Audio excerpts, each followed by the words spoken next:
Okay, we're back for part 2 on the Gmade R1 rock buggy. From the last time, you remember, we got our motor installed, and I know I sound like I'm beating a dead horse, but this ready to run mess is just crazy, or almost ready to run, because I've had to take apart just about this whole thing. You had to take all this apart to get the motor out. There was no grease in the transmission, no grease in the portal axles. So I took all these apart, put new grease in them. I've taken out most of the Phillips head screws and replaced them with stainless steel 2.5 hex nuts, which will give you a lot better bite. And I don't prefer Phillips screws. They always just fall and everything else. So what we're going to do on this one is we're going to go ahead and reattach the rear axle, because this is pretty much all done. It's been greased up and screws replaced. And what I'm going to do is line the drive shafts up here.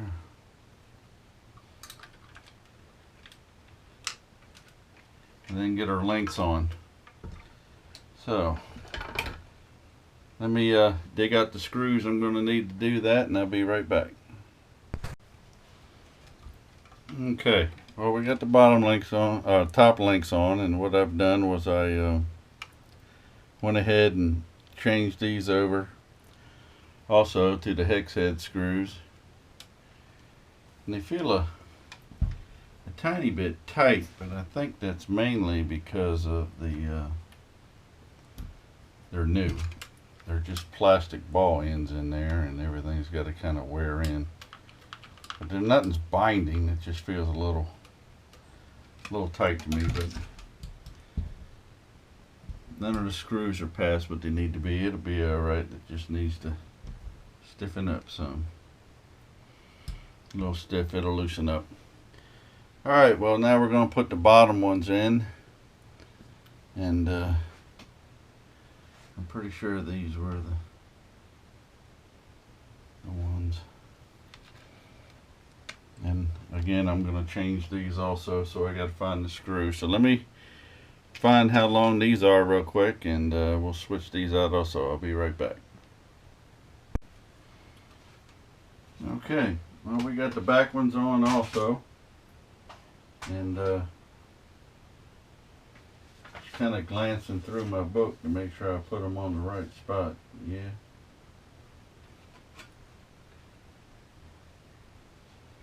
Okay, and as you can see, it's got pretty good articulation and stuff, and that'll loosen up even more as these plastic ball ends get put back in the right spot or go up. Yeah, she's gonna be fine. Once you get it all lined up, it moves nice and smooth.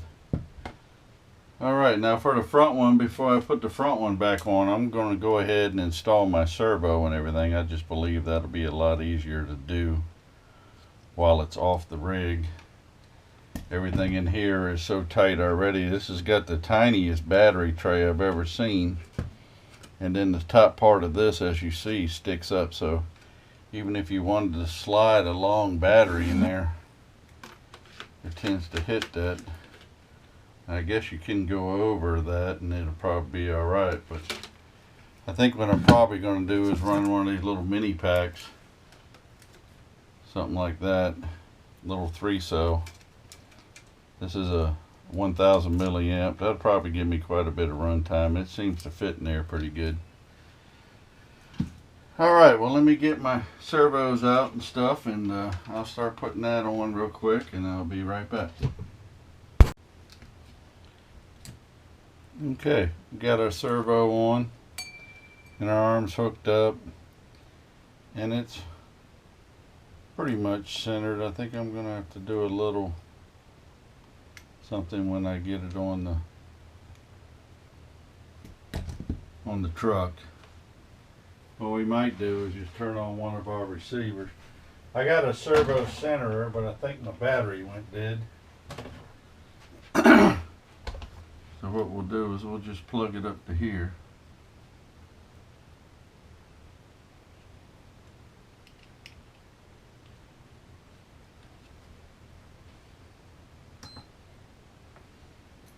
see if we got enough on this.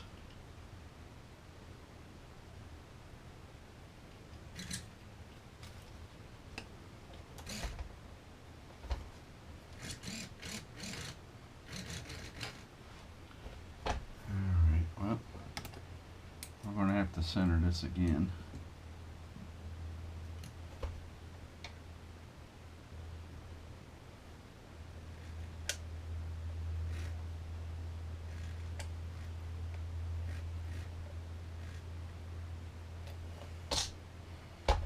At least this way we'll get her fairly close.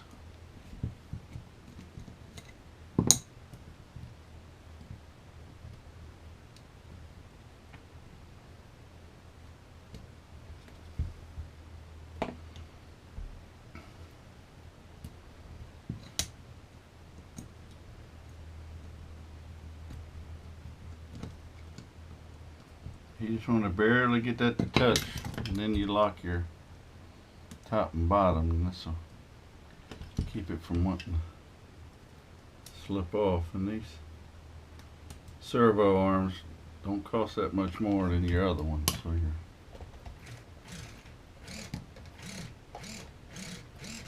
all right.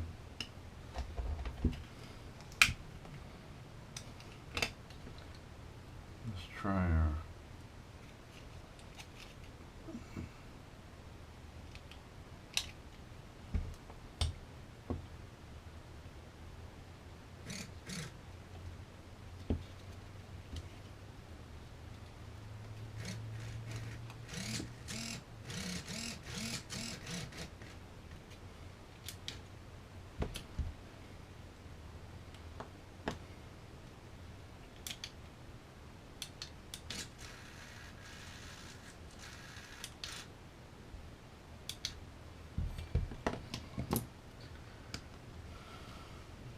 something's off again.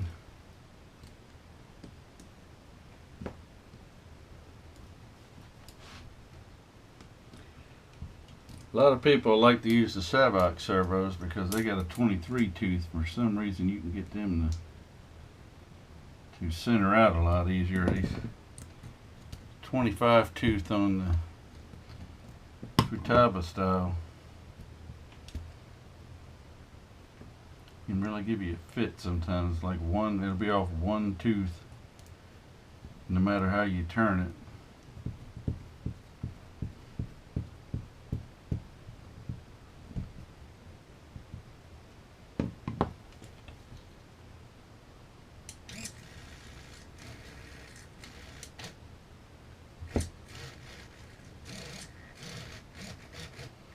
This big old long arm will turn further than it should, so I believe we got it. These things right here is a servo centerer, or it'll test a servo. You can get these on the internet for about $1.50 with free shipping. You can't beat this thing with a stick. This thing really comes in handy when you're building. Alright, so we got, I'm going to go ahead and charge this battery all the way up.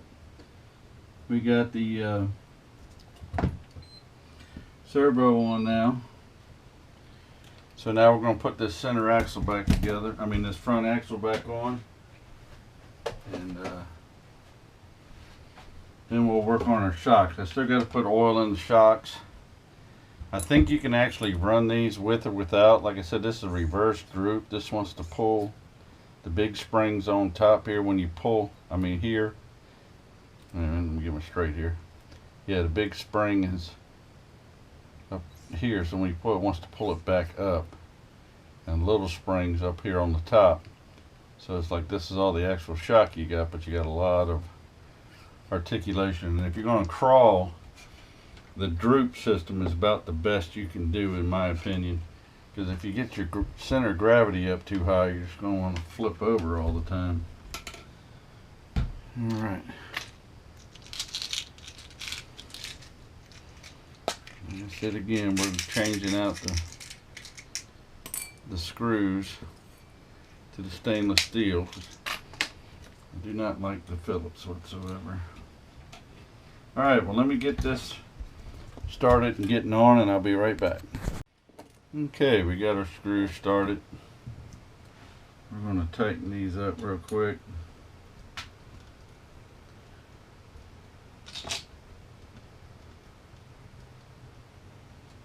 You get started doing these, you don't really feel like you've changed that many screws. And if you kind of look around, you see a few, but you don't really realize how many it is until you look in your bowl of the screws that you've taken off. And that thing is just loaded. So I've changed quite a few. I feel better with the stainless steel on there, and definitely moving over to the 2.5. I don't feel like I'm gonna strip anything out.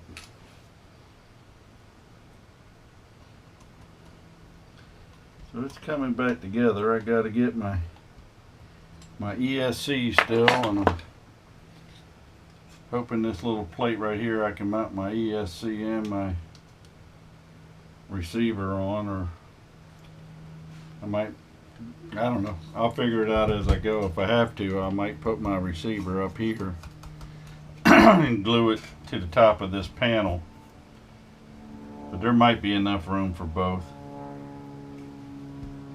So I think now I'm gonna probably put the tires back on and get it back into a roller, and I got to work on these shocks and put some oil in them. I think I'm probably going to leave them on droop for now. I'll run them at the droop setting that it came on and see if that's something I like. I can always change it.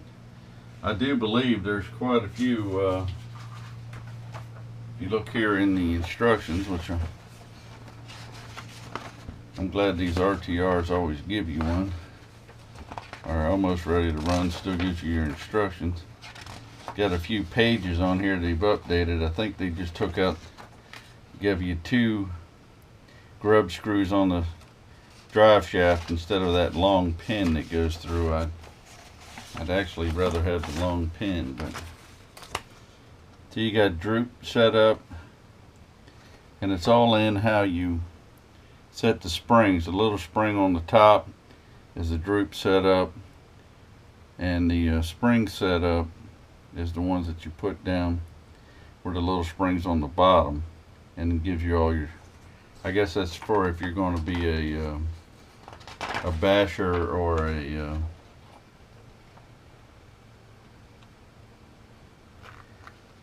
a crawler. So once you figure that, then it's got you filling up the oil in them.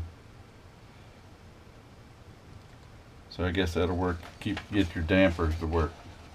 So I still got to put that in. So give me a second. I'm gonna put the tires back on. We'll get her back into a roller at least, and I'll be right back. Okay.